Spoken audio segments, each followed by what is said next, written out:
আজ তোমাদের সঙ্গে নিরামিষ তরকারি শেয়ার করব। তার জন্য এখানে আমি আলু, পটল, ঝিঙ্গে, বেগুন, কাঁচকলা, কোয়াশ, মিষ্টি কুমড়ো, বটবটি, বিনস সব কিছুই ছোটো ছোটো করে টুকরো করে দেখো কেটে নিয়েছি।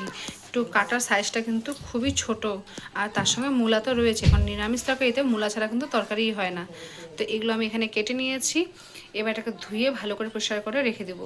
তেল গরম করে এখানে শুকনো লঙ্কা, তেজপাতা আর 5 ফোড়ন দিয়ে ভালো করে ফোড়নটাকে ভেজে নিলাম। তারপরে তার উপরে আদা বাটা কিছু করে দিয়ে দিলাম। তারপরে আদা বাটা আর কাঁচা লঙ্কা উপর দিয়ে ভালো করে সেটাকে ভেজে নিলাম। আদা ভাজা হয়ে গেলে যখন লাল হয়ে আসবে আদাটা, তখন কিন্তু কাঁচা সবজিগুলো সব দিয়ে দেবো। মতো লবণ, হলুদ, ভালো করে পুরোটা মিশিয়ে একটু নাড়াচাড়া করে এটাকে ঢেকে দেবো।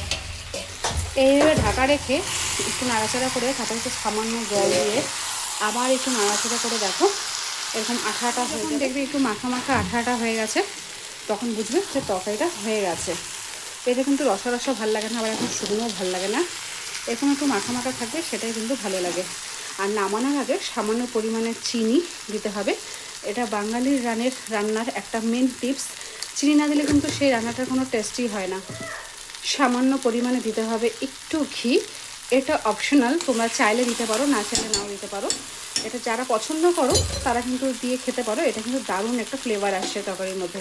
আর বাস এটা দিয়ে একটু নাড়াচাড়া করে হয়ে গেছে আমাদের নিরামিষ তরকারি। আছে আমার নিরামিষ তরকারি।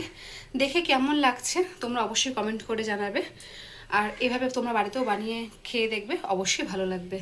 যদি আমার ভিডিওটা ভালো লেগে থাকে তাহলে আমাকে সাবস্ক্রাইব করে একটা লাইক কমেন্ট করে পাশে থাকবে। নমস্কার।